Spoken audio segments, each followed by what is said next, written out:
गंगा स्तुति जो गंगा नदी से ली गई है उसके बारे में हम बातचीत कर रहे थे। पहला कविता हमने समझा, यहाँ ये दूसरा कविता है। तो पता ही है कि पद्माकर जी यहाँ जीवन के अंतिम जो 7 वर्ष है वो गंगा नदी के तट पर बिताते हैं, गंगा घाट में बिताते हैं, क्योंकि कुष्ठ रोग हो जाता है और कुष्ठ रोग होने के बाद में यहाँ कुष्ठ रोग से निजात पाने के लिए गंगा की स्तुति करते हैं। अब गंगा की महिमा का यहाँ वर्णन किया गया। देखिए, जमपुर द्वारे लगे 3 में केवारे, कौन खैने रखवारे से वन के हो जाए। अब यहाँ गंगा के प्रभाव को बताया गया कि गंगा के प्रभाव के कारण लोग क्या हो रहे हैं, मोक्ष को प्राप्त सीधे स्वर्ग जा रहे हैं। उसके कारण क्या प्रभाव पड़ा है कि जो यमपुरी के द्वारे पर अब क्या है, उनके द्वारे पर क्या लगे, ताले पड़ गए हैं और वहां अब कोई भी रखवाला भी नहीं है। ऐसा लगता है जैसे कोई उजाड़, क्योंकि कोई आता जाता नहीं है। तो इसीलिए यहाँ यमपुरी की स्थिति बताती है। यमपुरी नरक लोक कि वहां अब जो दरवाजों पे तो ताले लगा दिए गए हैं और जो पहले भीड़ रहती थी ना, अब वहां पर भीड़ नहीं है और जो रखवाले हैं वो भी वहां नहीं है, इनको ही रखवाला भी नहीं है। और कहते हैं ऐसा स्थिति होगी जैसे कोई उजाड़ वन में जैसे कोई आता जाता नहीं है ना, वैसे ही यमपुरी में कोई आता जाता नहीं है। ये सभी किसके प्रभाव से हुए? गंगा माता के प्रभाव से।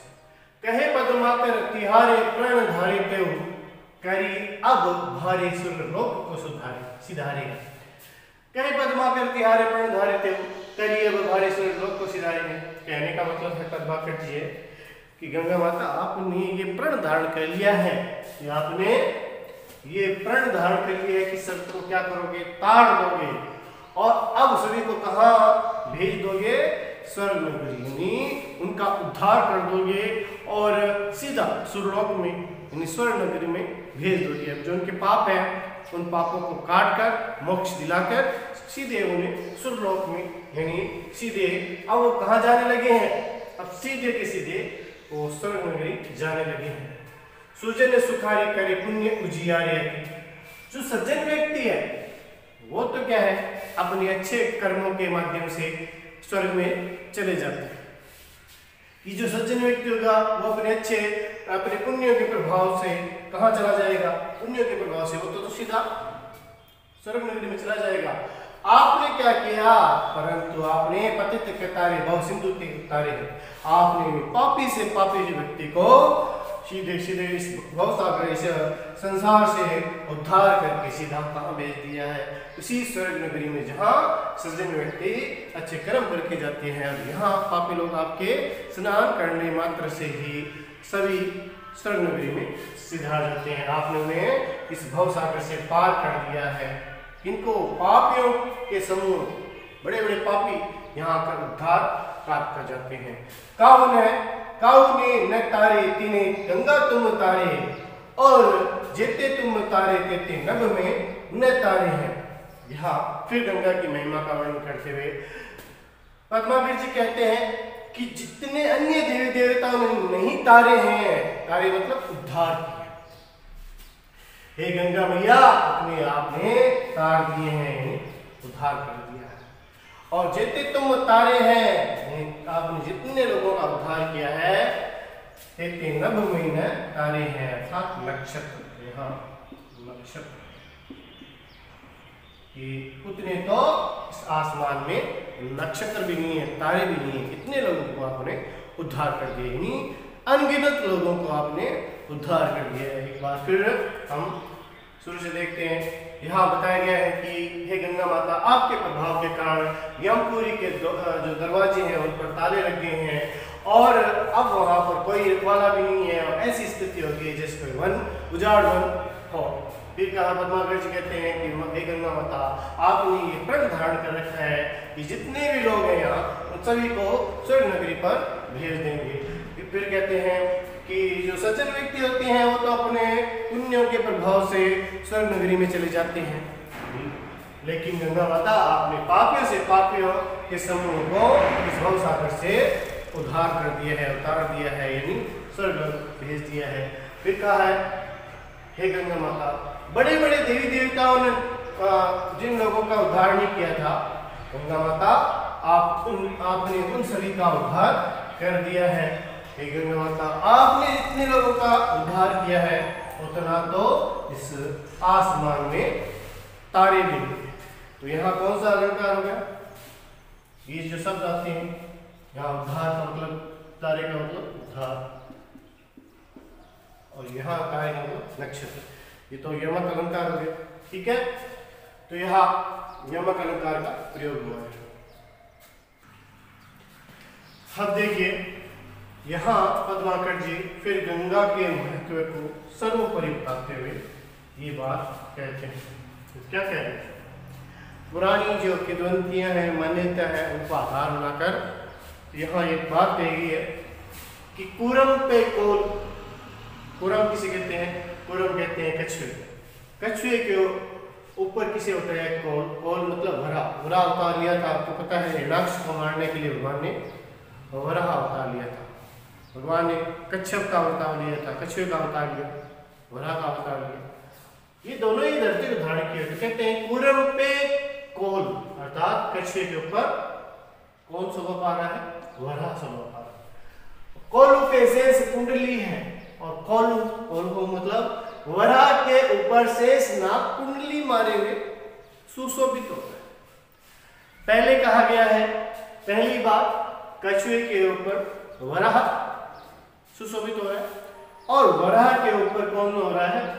वराह के ऊपर शेषनाग कुंडली मारे हुए सुशोभित हो रहा है।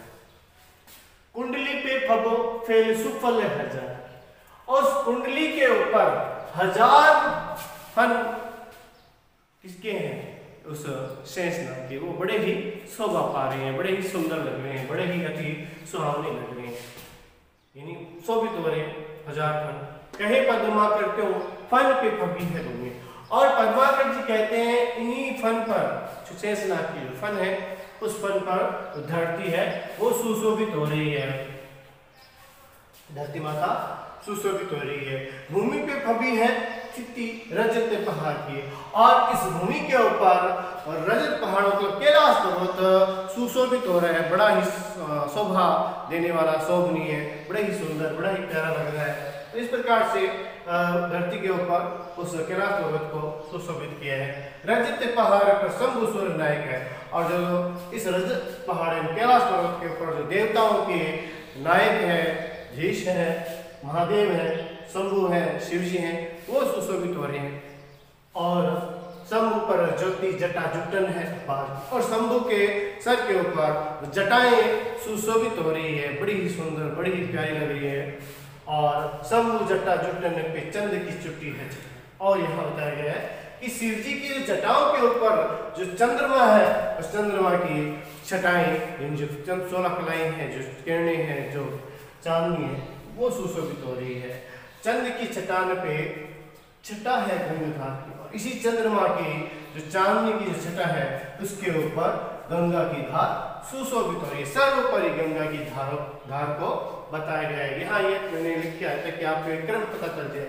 किसके ऊपर? पहले होता है कि कछुए के ऊपर वराह शोभा दे रहा है, शोभायमान है, और वराह के ऊपर शेषनाग जो है कुंडली मारे। पहले तो कुंडली का दिख रहा है आपको, कुंडली मारे बैठा हुआ है, और उस कुंडली पर अपनी जो 1000 फने हैं उन फनों को फैला के सुशोभित हो रहा है। और उसके ऊपर, उन फन के ऊपर पृथ्वी टिकी हुई है, तो वो पृथ्वी सुशोभित हो रही है। और उसके बाद में पृथ्वी के ऊपर कैलाश पर्वत सुशोभित हो रहा है, और कैलाश पर्वत के ऊपर जो देवताओं के नायक हैं शिव जी, वो सुशोभित हो रहे हैं। और शिव जी के सर के ऊपर जो जटाएं हैं वो बड़ी सुंदर सुहावनी लग रही है। और उन जटाओं के ऊपर चंद्रमा की जो किरणें हैं, चांदनी है, वो सुशोभित हो रही है। इन चांदनी की जो किरणें निकल रही है उनके ऊपर से जो गंगा की धार है वो सबसे सुंदर, सर्वोत्कृष्ट कह सकते हैं, सुंदर लग रही है। यहाँ गंगा की धार को सर्वश्रेष्ठ बताया है। अलग अलग प्रकार के जो किदवंतियाँ थी, कहते हैं कि धरती कछुए के ऊपर है, कोई कहते हैं वराह के ऊपर है, कोई कहते हैं शेषनाग के ऊपर है। उन्होंने तीनों को ले लिया और तीनों का आधार वाला था। यहाँ पर सबसे ऊपर गंगा की धार को बताया गया है। ठीक है, यहाँ देखिए फिर गंगा की महिमा यहाँ संदेह अलंकार में प्रयोग किया है। संदेह अलंकार कहाँ होता है? जहाँ भ्रम है वो बना रहता है और ये शब्दों को ध्यान रखना, केंद्र की या अथवा, जहां ये शब्द मिलेंगे वहां संदेह अलंकार होता है। ठीक है, केंद्रोती हो लोक की सिंगार की विशाल, धातु यह है किसकी? पूरे तीनों लोकों के श्रृंगार की माला के समान है। गंगा किसके समान होता है? इन तीनों लोकों की श्रृंगार माला की तरह, इनके माला जिस प्रकार से श्रृंगार करती है ना, उस श्रृंगार के रूप में प्रकट किया है कि ये तीनों लोकों का श्रृंगार है, ये तीनों लोकों का एक प्रकार से आभूषण है। केंद्र जगी जग में जमाती तीर्थ, और ये जो गंगा है या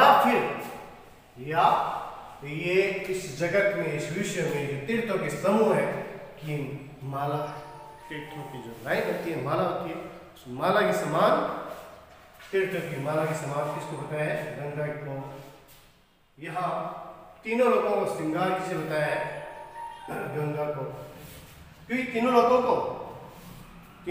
को जैसे ब्रह्मा जी के पास में आपको पता ही है, कमंडल में है, फिर विष्णु जी के पास और यहाँ शिव जी के पास में है। तो गंगा तीनों लोगों का श्रृंगार है और इस जगत में, इस विश्व में जो तीर्थों के माला की तरह सुशोभित हो रही है। और कहे पद्माकर विराजे सुर सिंधुधार, केंद्र दूध धार काम धेनु के तरह की। और यहाँ बताया गया है कि ये जो पद्माकर जी कह रहे हैं कि जो गंगा नदी है, ये सिंधु, सुर मतलब होते देवताओं की जो नदी, वो देवताओं की जो गाय कौन सी? कामधेनु, उसके दूध के धार की तरह इसे बताया गया, या फिर किसके तरह बताया? कामधेनु के दूध की धार की तरह। भूपति भगीरथ के जस को जुलूस के अंदर, या फिर ये राजा भगीरथ है, उसके यश के जुलूस के रूप में प्रवाहित होती है। जिस प्रकार गंगा जहां जहां प्रवाहित हुई है, भागीरथ का यश पूरे लोकों में फैला है। भागीरथ के यश के जुलूस के समान बताया गया है। प्रकृति तपस्या केंद्र पूरी जन की जिन, या फिर ये जो ऋषि जनो थे, उन जनों की तपस्या के परिणाम स्वरूप प्राप्त होने वाली ये गंगा है। तपस्या है ये, जन ऋषि की तपस्या के रूप में इसे बताया गया है गंगा। केंद्र कछुरा के राका पति सो इलाका भारी, और जिस प्रकार चंद्रमा विस्तृत जो क्षेत्र में अपनी रोशनी फैलाता है, उसी प्रकार गंगा भी उस चंद्रमा की विस्तृत रोशनी की तरह बताई गई है। जिस चंद्रमा की चांदनी चारों तरफ फैलती है, उसी प्रकार इस गंगा की भी जो प्रकाश है वो चारों तरफ फैलता है। भूमि की सलाका की पताका पुण्य गण की, और यहाँ इस धरती की जो पुण्य रूपी जो ध्वजा के रूप में इसे बताया गया है। यानी यहाँ इस धरती में पुण्य की ध्वजा। यहाँ देखिए तीनों लोगों की जो श्रृंगार की माला के समान श्रृंगार के रूप में बताया गया है। यहाँ इस जगत में, इस विश्व में तीर्थों के समूह के रूप में बताया गया है। यहाँ कहा गया है जो गंगा नदी है, जो देवताओं की नदी है, उसकी धार कामधेनु के दूध की धार के समान बताई गई है। और यहाँ बताया गया कि भगीरथ के यश के प्रताप के रूप में यहाँ गंगा विराजमान है। उसके जुलूस, यानी भगीरथ के जिस प्रकार से जुलूस निकलता है, एक जो भी भागवत हो या और हो, वहाँ लंबी लाइन लग जाती है। इसी प्रकार से कहना जहाँ जहाँ भागीरथ गया वहाँ वहाँ गंगा उसके पीछे पीछे चली थी। तो उसके जुलूस, उसके यश के फलस्वरूप ये प्राप्त होने वाली है।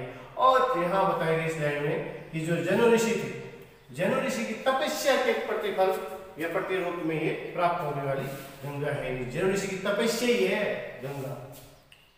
केंद्र कचुरक इसमें बताया गया चंद्रमा के विशाल जो विस्तृत क्षेत्र में प्रकाशित करता है, वैसे गंगा चारों तरफ विस्तृत क्षेत्र में इसको शोभायमान प्रकाशित करती रहती है। चंद्रमा के समान इसको बताया गया है। यहाँ पर बताया गया इस धरती के पुण्य की ध्वजा के रूप में यहाँ पर बताया गया है। तो यहाँ इस अलंकार का प्रयोग हुआ है संदेह में। इस पूरे में इस कवित्व में छंद कौन सा गया कवित्व, और यहाँ अलंकार कौन सा है संदेह। ठीक, यहाँ पद्माकर जी वापिस गंगा के महत्व को स्पष्ट करना चाहते हैं।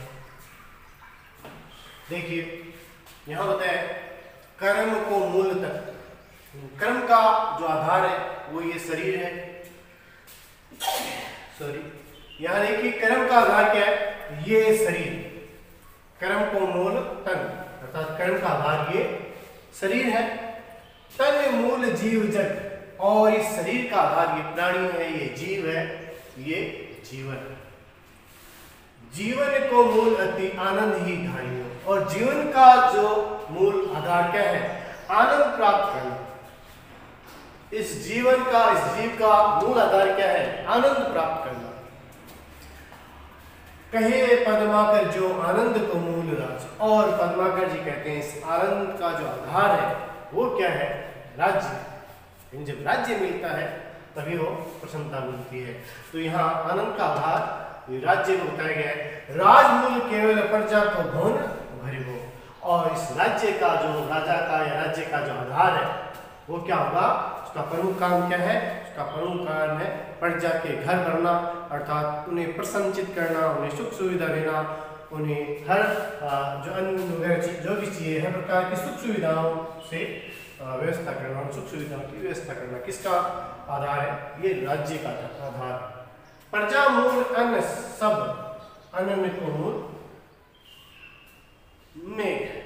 प्रजा मूल सब, अन्न सब क्या है, प्रजा का जो आधार है वो क्या है, प्रजा का जो आधार है वो क्या है, अन्न पैदा करना। अन्न उपजाना, किसान लोग हैं, मजदूर लोग हैं, ये क्या करते हैं, अन्न को उपजाते हैं। तो इनका आधार है अन्न। अन्न को मूल में, और अन्न किस प्रकार से पैदा होंगे, बादलों के द्वारा। तो अन्नों का आधार क्या है, इन अन्न का आधार क्या है, ये बादल है, ये बरसात है। मेघ को मूल एक जग अनुसरी हो, और इन बादलों का जो आधार एक यज्ञ का अनुसरण करने से हो सकता है। अर्थात जो वेदों में लिखा है कि ये बादल किस प्रकार से आते हैं, बादल तभी आएंगे, बरसात तभी आएंगे जब यज्ञ है, यज्ञों का अनुष्ठान होगा, यज्ञों की रचना होगी, तब जाकर बादल आएंगे। तो बादलों का आधार ये यज्ञ है। यज्ञ को मूल धन, धन मूल धर्म, और इस यज्ञों का जो आधार हो क्या होगा, धन। यज्ञ कैसे होंगे, धन के कारण, धन से होंगे। धन है तभी तो यज्ञ कर पाएंगे। गरीब व्यक्ति क्या यज्ञ कर पाएगा, नहीं कर पाएगा। अर्थात उस यज्ञ का आधार क्या है, धन। और धन मूल धर्म अनु, और धन जब कैसे प्राप्त कर सकते हैं, धर्म के आधार पर। जब आप धर्म पर चलोगे तो आपको क्या मिलेगा, धन मिलेगा। यानी धन का आधार क्या है, धन ही है। बिना धर्म के आप धन को प्राप्त नहीं कर सकते हो। आपको पता है धर्म पर चलने से धन नष्ट हो जाता है। यहाँ बताया गया इस धन का आधार ये धर्म ही है। धर्म मूल गंगा जल बिंदु पान करेगो, और इस धर्म का जो आधार है, ये धर्म किस प्रकार से प्राप्त होता है, इसका आधार एक ही है, गंगा के जल का पान करना। इस गंगा जल के बूंद होती है, गंगा जल की बूंदों का कपड़ा आपने पी लिया तो आपको धर्म का प्राप्ति होगी। यहाँ एक बार ये पूरा एक सीरीज बनी हुई है, देखो।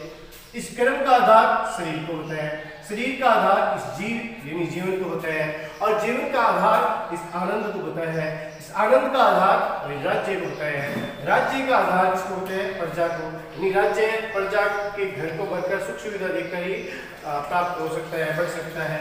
और प्रजा का आधार क्या है? अन्न का उत्पन्न करना, अन्न की प्राप्ति करना। अन्न जब कैसे मिलेंगे, अन्न की प्राप्ति कैसे होगी? बादलों के माध्यम से। और बादल कब आएंगे, कैसे आएंगे? यज्ञों के द्वारा। और यज्ञ कब होता है? जब धन होता है। और धन का आधार क्या है? धर्म। धर्म करते रहोगे तभी धन की प्राप्ति होगी। और धर्म कब मिलेगा? जब आप गंगा जल का पान करोगे। अर्थात सर्वोपरि क्या होता है?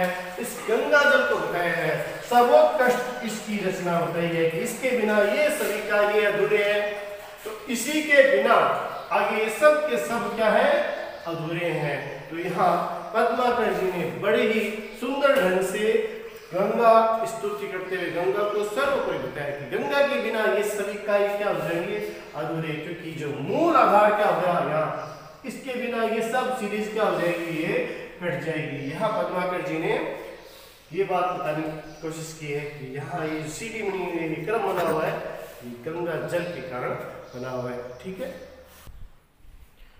अब हम पाठ 7वां शैव किताब का जो 7वां पाठ है, मैथिली शरण गुप्त। यहाँ 2 कविताएं ली गई है। एक तो यशोधरा जो खंड का वेद से ली गई है, और एक भारतीय श्रेष्ठता जो भारत भारती से ली गई। पहले हम यहाँ पर जो मैथिली शरण जी का जो कविता परिचय है उसके बारे में जानकारी लेते हैं। प्रथम राष्ट्र कवि कहलाते हैं। और प्रथम राष्ट्र कवि आपको पता है भारत भारती जो रचना लिखी थी, उस भारत भारती की रचना से गांधी जी ने प्रभावित होकर, यानी जब गांधी जी ने भारत भारती रचना पढ़ी तो उससे प्रभावित होकर इन्हें राष्ट्र कवि पुकारा, और ये भारत के पहले राष्ट्र कवि कहलाते हैं। द्वितीय राष्ट्र कवि कौन है? ये भी आपको पता होना चाहिए। जो रामधारी सिंह दिनकर है, उन्हें हम द्वितीय राष्ट्र कवि कहते हैं। तो ये तो होगी पहले राष्ट्र कवि के बारे में। इनका जन्म हुआ है 1886 में चिरगांव जिला झांसी उत्तर प्रदेश में इनका जन्म होता है। पिता का नाम सेठ रामचरण। ये रामचरण जी प्रसिद्ध व्यक्ति हैं। इन्होंने कनकलता नाम उपनाम से कविता लिखी थी उस समय ये कनकलता नाम से कविताएं लिखते थे। गुप्त जी की जो प्रारंभिक कविताएं थी, गुप्त जी ने शुरुआत अगर किस पत्रिका के माध्यम से की उनकी कविताओं में, वैश्वकारक नामक पत्रिका जो थी, उस पत्रिका में इनका ये जो कविता है वो छप रही थी। लेकिन जैसे ये अपने गुरु आचार्य महावीर प्रसाद द्विवेदी जी के संपर्क में आते हैं, इन्हें अपना गुरु बना लिया था, तो ये इनके गुरु हैं। और इनके संपर्क में आने के बाद में इनकी जो कविताएं थी वो किस में छपने लगी? सरस्वती पत्रिका में छपने लगी। फिर वो किस में लिखने लगी? सरस्वती पत्रिका में ही लिखने लगी। तो शुरुआत में वैश्वकारक और बाद में सरस्वती पत्रिका। अगर गुप्त जी को लोकप्रियता मिली है, लोकप्रियता अगर किससे मिली है, वो भारत भारती से, यानी गुप्त जी को सभी लोग जानने लगे कि हाँ ये मैथिली शरण गुप्त जी हैं। तो वो थी भारत भारती, क्योंकि इनसे अब बताइए महात्मा गांधी जी ने इनको राष्ट्र कवि की उपाधि दी। अब हम बात करते हैं कि गुप्त जी को राष्ट्र कवि का दर्जा किसे मिला? भारत भारती से। किसने दिया? गांधी जी से। महात्मा गांधी जी ने जब ये भारत भारती पढ़ी तब उससे प्रभावित होकर उनको राष्ट्र कवि का दर्जा दिया। भारतीय सांस्कृतिक नवजागरण का कवि किन्हें कहा जाता है? मैथिली शरण गुप्त। मैथिली शरण गुप्त को भारतीय संस्कृति का नवजागरण का कवि कहते हैं। साकेत महाकाव्य ने गुप्त जी को कीर्ति के शिखर पर पहुंचा दिया था। इन बुलंदियों को पहुंचाने का कार्य किसने किया? साकेत। क्योंकि जो आचार्य महावीर प्रसाद द्विवेदी जी ने जो उर्मिला विषय का जो निबंध है उसमें ये लिखने की कोशिश की कि महिलाओं पर भी कविताएं लिखनी चाहिए, तो ये उससे प्रभावित होकर उन्होंने साकेत जो रचना लिखी।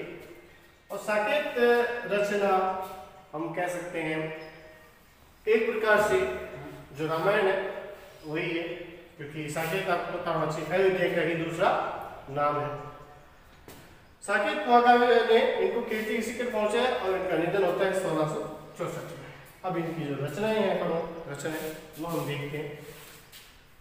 इनकी रचना में भाट पाठ, जयदत्त वट, पंचवटी, गुरुकुल, झंकार, साकेत, यशोधरा, द्वापर, जय भाट, सिद्धराज और विष्णुप्रिया। ये जो साकेत, यशोधरा और विष्णुप्रिया, ये महिला विषय या नारी विषय का उस विषय से प्रभावित होकर लिखी थी। और उस समय प्रभावित करने वाले कौन थे? महावीर प्रसाद द्विवेदी। उनसे प्रभावित होकर इसने लिखी है। तो ये आपको ध्यान रखनी उनकी प्रमुख रचनाएं। ठीक है।